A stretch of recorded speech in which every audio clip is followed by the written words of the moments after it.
Coming to business news. దేశీయ stock మార్కెట్లు లాభాల్లో ప్రారంభమయ్యాయి. సెన్సెక్స్, నిఫ్టీ లాభాల్లో ట్రేడ్ అవుతున్నాయి. BPCL, coal India, Bajaj finance, HDFC bank షేర్లు లాభాల్లో ట్రేడ్ అవుతున్నాయి. Tata Motors, Hindalco, tech Mahindra, TCS షేర్లు నష్టాల్లో కొనసాగుతున్నాయి. ఇవాల్టి మార్కెట్కి సంబంధించి అనాలిసిస్ అందించడానికి ప్రముఖ బిజినెస్ అనలిస్ట్ వివికే ప్రసాద్ గారు అలాగే రాజేంద్ర గారు జాయిన్ అవుతున్నారు. వారితో మాట్లాడదాం. Good morning sir.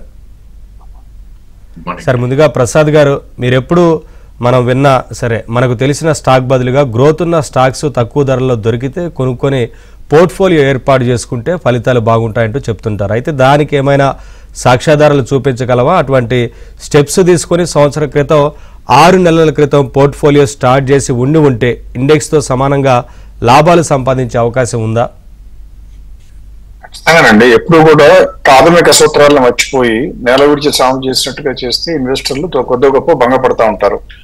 పైగా ఎక్కువ మంది ఎప్పుడు కూడా ఏం ఆలోచిస్తారంటే ఒక స్టాక్ కొనుక్కుని పెరిగితే అదే తరచు చెప్తారు, కానీ యాక్చువల్గా పోర్ట్ఫోలియో మొత్తం పెరిగిందో లేదో చూడటం అనేది ముఖ్యం.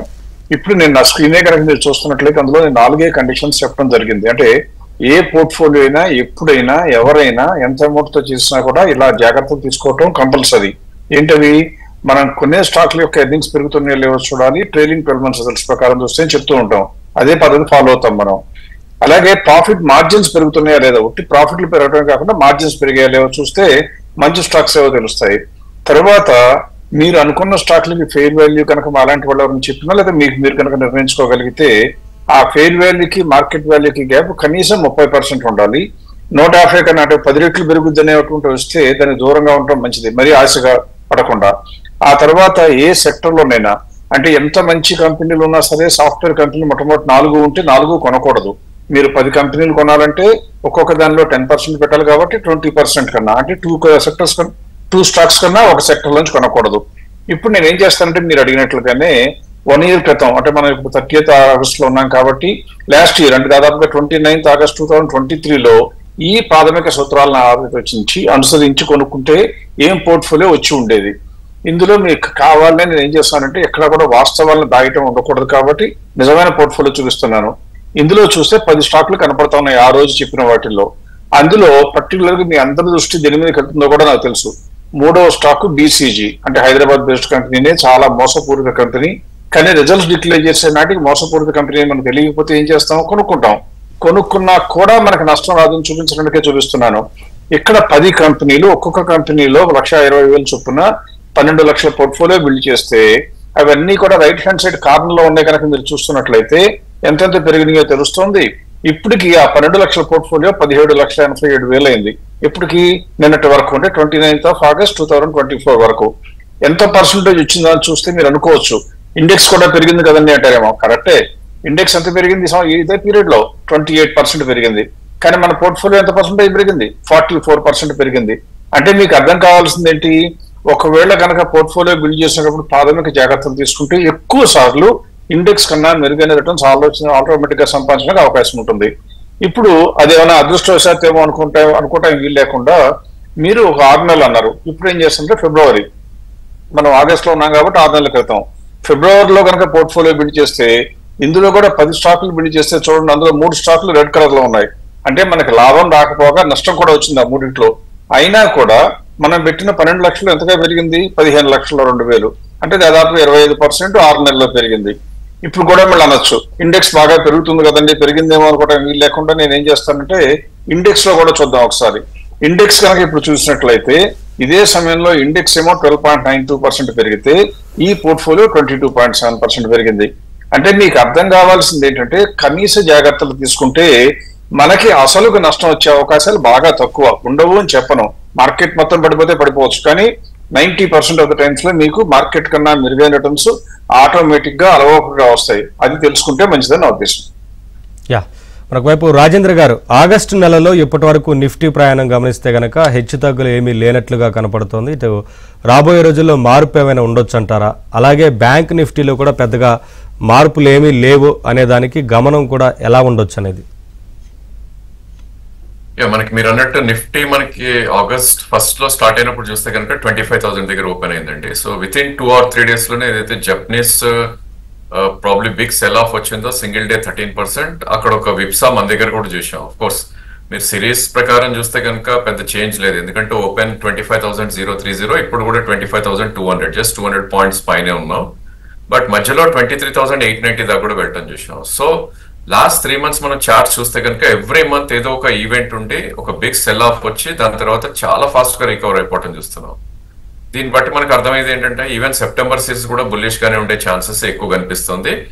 సో నెక్స్ట్ మంత్ ఏదైతే ఉంటుందో ప్రాబ్లీ 25,600 వరకు అప్ సైడ్ కూడా వెళ్ళే ఛాన్స్ ఉంటుంది, ఎందుకంటే అన్చార్టెడ్ జోన్ ఉంది కాబట్టి. సో ఇప్పుడు మనం ఏం చేయాలంటే సపోర్ట్ పాయింట్ ఎక్కడ ఉంది అనేది డిసైడ్ చేసుకుంటే it would be easy for us to trade అని చెప్పొచ్చు. సో 24,749 అనేది 20-day మూవింగ్ యావరేజ్, అంటే ఇక్కడ నుంచి ఒక 500 పాయింట్స్ కింద ఒక గ్రేట్ సపోర్ట్ ఉంటుంది.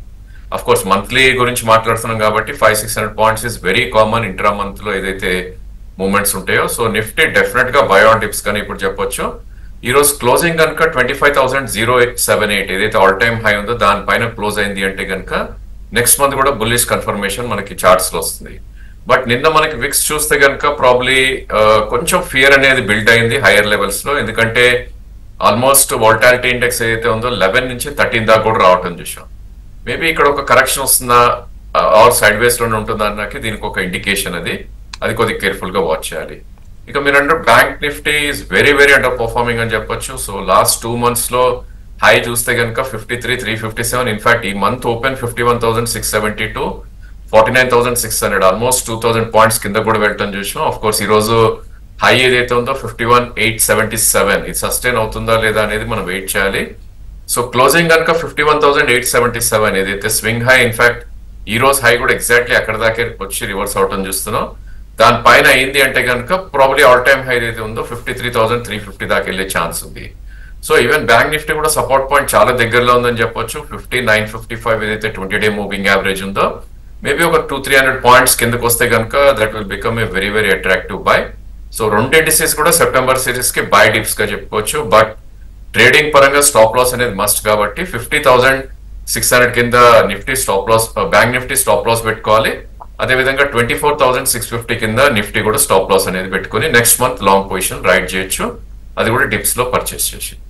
ప్రసాద్ గారు, ఈ నెల మొదట్లో ప్రతి నెల ఆఖరి శుక్రవారం మనం మంచి పోర్ట్ఫోలియో కూర్పు ఎలా ఉండాలో నిర్ణయించి అనౌన్స్ చేస్తామని చెప్పాం కదా. సో ఈరోజు ఆ డీటెయిల్స్ ఇవ్వగలరా? అలాగే అందులో ఉండవలసిన షేర్లు వాటి యొక్క క్వాంటిటీలను చెబుతూ మోడల్ పోర్ట్ఫోలియో సూచిస్తే అది కాస్త ఇన్వెస్టర్లకు ఉపయోగపడవచ్చు కదా. అవునండి, ఖచ్చితంగా. ఎప్పుడు కూడా మనం ఎప్పుడు గతం సాక్ష్యం లాగా చూపిస్తూ ప్రస్తుతం మాట్లాడకుండా ఉంటే మనం చెప్పేటువంటి థియరీలోనే లోపం ఉండడానికి అవకాశం ఉంటుందని భయపడతారు. అందువల్ల ఎప్పుడు కూడా నిర్భయంగా ఉండాలి అంటే ఏం చేయాలంటే గతం చూపించడమే కాకుండా ఇవాటి రోజున కనుక ఎవరన్నా స్టాక్స్ కొనుక్కోవాలంటే ఏమో చెప్పడం జరిగితే ఇది మన నుంచి రివాజ్గా చేద్దాం. ప్రతి నెల కూడా ఆఖరిలో వచ్చే ఫ్రైడే నేను ఎప్పుడు పార్టిసిపేట్ చేస్తే ఎప్పుడు ఆఖరి ఫ్రైడే రోజున ఖచ్చితంగా ఒక పోర్ట్ఫోలియో ఇవ్వడానికి ప్రయత్నిస్తాను. ఆ దిశగా ప్రయత్నిస్తూ ఇప్పుడు నేను ఇంతకుముందు మీకు చెప్పిన 2 ఎగ్జాంపుల్స్ లేక లాభం వచ్చిందని చెప్పాను. ఈ రోజున కనుక్కోవాలంటే ఏం పోర్ట్ఫోలియో ఇవ్వాలి అంటే చెప్పక తప్పదు. అది నేను చెప్పడానికి ధైర్యం చేస్తున్నాను. ఇందులో టాప్ 10 స్టాక్స్ నేను చెప్పిన కండిషన్ సాటిస్ఫై అవుతూ ఉన్నవి ఎంతెంత క్వాంటిటీ కొనుక్కోవాలో కూడా చూపిస్తున్నాను. తేజస్ నెట్వర్క్స్ 75 క్వాంటిటీ, ఇది 10 లక్షల పోర్ట్ఫోలియో కొనుక్కోవాలంటే ఒక్కొక్క స్టాక్ లో 1 లక్ష కన్నా పెరగకుండా ఉండాలి. అది టెలికమ్యూనికేషన్స్. తర్వాత దిలీప్ బిల్డ్కాన్ 181 షేర్లు. తర్వాత Garden Reach ship building or defence కూడా అంటూ ఉంటారు 57 స్టాక్స్. డేటా ప్యాటర్న్స్, ఇది ఎలక్ట్రానిక్స్ అంటారు, అది కూడా డిఫెన్స్ అంటారు ఒకసారి, 35 shares.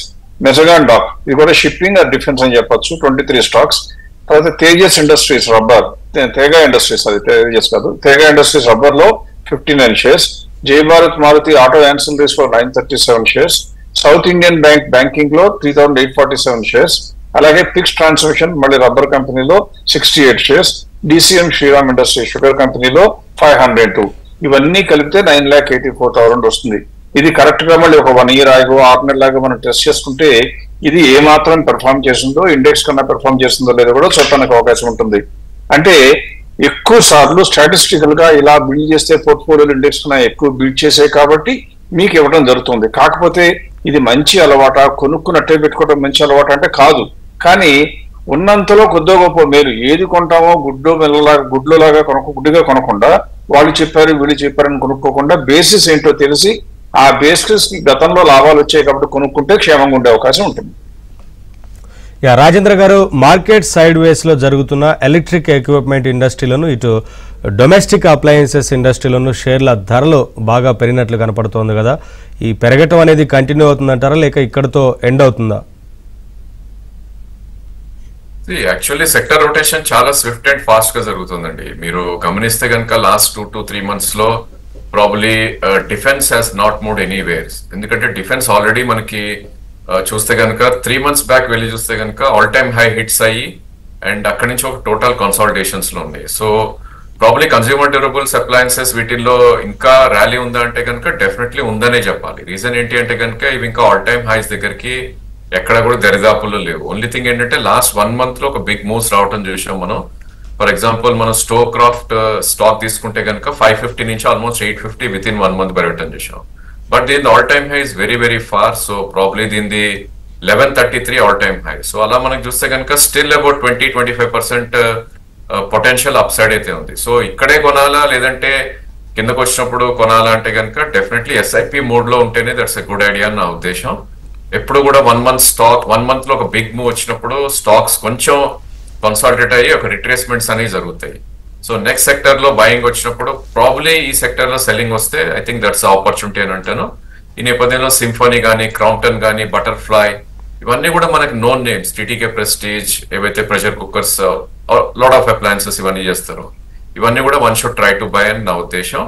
And probably I think capital goods and మీరు చెప్పిన ఇండస్ట్రియల్ ఏవైతే అప్లయన్సెస్ ఉన్నాయో అవి కూడా వస్తాయి కాబట్టి మేబీ ఏబీబీ అండ్ సిమెంట్స్ లాంటి స్టాక్స్ కూడా వీ షుడ్ సీ. అవి కూడా డ్యూరబుల్స్ లోనే వస్తాయి, electric equipments or whatever we call. So probably ఆ స్టాక్స్ కూడా ఆల్మోస్ట్ డబుల్ అవుట్ అని చేసాం లాస్ట్ 6 months లో. బట్ ఇప్పుడు ఒక 15% రిట్రేస్ అయ్యాయి టాప్ నుంచి. మేబీ ఇంకో 10% పడితే కనుక ఏబీబీ అండ్ సిమెంట్స్ కూడా అట్రాక్టివ్ బైస్ అవుతాయి. ప్రసాద్ గారు, ఇన్వెస్టర్స్ లో ఎక్కువ మంది ఎప్పుడు తక్కువ ధరలో ఉన్న షేర్ల పైన ఇంట్రెస్ట్ చూపిస్తూ ఉంటారు కదా, అటువంటి ఏమన్నా సజెస్ట్ చేస్తారా మీరు షేర్లు? అవునండి, ఎక్కువ మంది ఇన్వెస్టర్స్ కి ఏంటంటే అదొక సైకలాజికల్ బ్యారియర్ ఉంటుంది. వాల్యూ ఎక్కువ ఉంటే కొనకూడదు అనుకుంటారు. మీరు పెట్టే అమౌంట్ కి ఎన్ని షేర్లు వస్తాయో అన్నీ కొనుక్కోవాలి. పిండి కొద్దీ రొట్టె తప్పితే మీరు చిన్న షేర్లు ఎక్కువ కొనుక్కుంటే ఎక్కువ లాభం రాదు. అది ఎప్పుడైనా మీరు పెట్టే ఇన్వెస్ట్మెంట్ మీద వచ్చే లాభం మీరు పెట్టే పెట్టుబడి మంచి పెట్టుబడి మీద ఆధారపడి ఉంటుంది. అయినా కానీ వాళ్ళని డిసప్పాయింట్ చేయకూడదని ఇవాళ నేను ఒక చిన్న లిస్ట్ తయారు చేశాను. ఇందులో నేను ఏం క్రైటీరియా పెట్టానంటే ఏ కంపెనీలు 20 రూపాయల కన్నా ఎక్కువ ఉండి 300 రూపాయల లోపల ఉన్న షేర్లు మాత్రమే చెప్పమని చెప్తే నా సిస్టమ్ లో కనీసం 2000 మార్కెట్ క్యాప్ ఉన్న షేర్లు చూస్తే ఇదా లిస్ట్ లో కనపండి. ఇందులో ఎక్కువ మంది ఇలా కొనుక్కునే వాళ్ళు లాంగ్ టర్మ్ అంటారు కాబట్టి మీకు స్క్రీన్ మీద కనపడుతున్న రైట్ సైడ్ కాలం చూస్తే పిఈజీ రేషియో కూడా వేయటం చూపించాను. ఎందుకు అంటే పిఈజీ రేషియో 1 కన్నా ఎంత తక్కువ ఉంటే ఈ కంపెనీలు మిగిలిన కండిషన్స్ అన్ని సాటిస్ఫై అయిపోయి కూడా లాంగ్ టర్మ్ గ్రోత్ బాగున్నాయని. అందులో ఏమేమి ఉన్నాయని చూస్తే పంజాబ్ నేషనల్ బ్యాంక్, ఎక్కువ బ్యాంకులు ఉన్నాయి బికాస్ నెక్స్ట్ 6 months 1 year లో బ్యాంకులు పెరగబోతున్నాయని నా ఉద్దేశం కాబట్టి. అలాగే Parag milk foods, UCO bank, అది ఇప్పుడు ఎంత ఉంది, 50 రూపాయలు ఉంది. Union bank of India, LNT finance 170 రూపాయలు, బ్యాంక్ ఆఫ్ ఇండియా 117 రూపాయలు, Canara bank 110, bank of Maharashtra, federal bank, Karur Vysya bank. ఇందులో బ్యాంకులు ఎక్కువ ఉన్నా కూడా దీనికి కారణం ఆల్రెడీ మనం లాస్ట్ వీక్ లో చెప్పడం జరిగింది. మన టీవీ9 మన ఏబిఎన్ లో ఉన్న ప్రోగ్రామ్ లో కూడా చెప్పడం జరిగింది. సో బేసిక్ గా బ్యాంకుల్లో ఎక్కువ వచ్చినాయి అంటే మీరు బ్యాంక్ స్టాక్ లో కొనుక్కోవాలి. కానీ గమనించండి, 20% కన్నా ఎక్కువ మాత్రం ఒక సెక్టర్ లో ఎప్పుడు పెట్టకండి. అనుకోకుండా జరిగితే డేంజర్ ఉంటుంది. అదర్వైజ్ నా అంచనా ప్రకారం ఈ 10-11 కంపెనీలు లాంగ్ టర్మ్ గ్రోత్ కి అవకాశం ఉన్నాయి, షార్ట్ టర్మ్ గ్రోత్ కి అవకాశం ఉన్నాయి, చిన్న రేట్లో ఉన్నాయి. కాబట్టి ఎక్కువ మంది నచ్చుతుందని ఆశిస్తున్నాను. థ్యాంక్ యూ ప్రసాద్ గారు, థ్యాంక్ యూ రాజేంద్ర గారు, థ్యాంక్స్ ఫర్ జాయినింగ్. ఇది వాళ్ళ బిజినెస్ అప్డేట్స్. లేటెస్ట్ న్యూస్ కోసం చూస్తూనే ఉండండి ఏబిఎన్ ఆంధ్రజ్యోతి.